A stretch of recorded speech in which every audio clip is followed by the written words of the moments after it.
तो हमें यहाँ पर क्वेश्चन दे रखा है, a block of mass m is placed over a ways of mass 4m and system is acted upon bye a horizontal force f। यानी कि हमें एक वेज दे रखा है जो जिसका खुद का मास 4m है और उसके ऊपर एक ब्लॉक रखा है m मास का, और एक हॉरिजॉन्टल फोर्स लगाया है वेज पे ऑन ए स्मूथ सरफेस, यानी कि वहाँ पर फ्रिक्शन एब्सेंट है। Value of f so that the block does not slide over the ways. तो हमें f की वैल्यू बतानी है, वो वैल्यू जिस पे जो ब्लॉक है वो वेज के ऊपर स्लाइड भी ना करे, और मतलब वो फोर्स बताना है हमें। तो एंगल हमें 30 डिग्री दे रखा है, ऑप्शन 4 है। अब सॉल्व करते हैं, एक बार इसको कंपोनेंट के फॉर्म में रिजॉल्व करते हैं।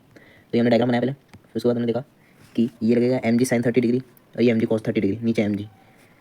अब यहाँ एंगल 30 डिग्री है तो ये एंगल भी 30 डिग्री है, ये एंगल 30 डिग्री है तो इसका ये वर्टिकल जो अपोजिट डायरेक्शन में होता है वो भी 30 डिग्री होता है। यहाँ पर ये नॉर्मल फोर्स लग रहा है, तो ये हो गया एन साइन 30 डिग्री और ये हो गया एन कॉस 30 डिग्री। अब यहाँ पे सबसे बड़ी बात इंपॉर्टेंट ये देखनी है कि अगर वेज के ऊपर फोर्स इस डायरेक्शन में लग रहा है तो इसका मतलब फोर्स एक्सेलरेशन के डायरेक्टली प्रोपोर्शनल होता है, तो इसका मतलब एक्सेलरेशन भी इसी डायरेक्शन में। और हमेशा जब भी दो मासेस यानी पूरे सिस्टम पे अगर एक्सेलरेशन लग रहा है किसी डायरेक्शन में, तो ब्लॉक होता है उस पर हमेशा एक स्यूडो फोर्स दिखाते हैं अपन, जो कि होगा उसके जस्ट अपोजिट डायरेक्शन में। ये एम ए लगा दिया हमने यहाँ पर।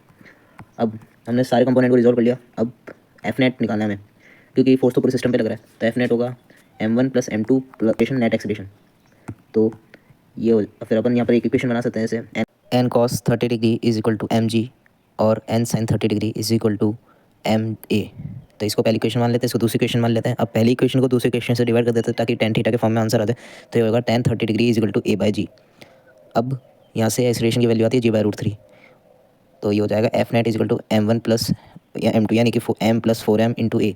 तो ये हो जाएगा 5mg/√3, और ये हमारा आंसर ऑप्शन में भी मैच, ऑप्शन नंबर 4 इसका आंसर होगा।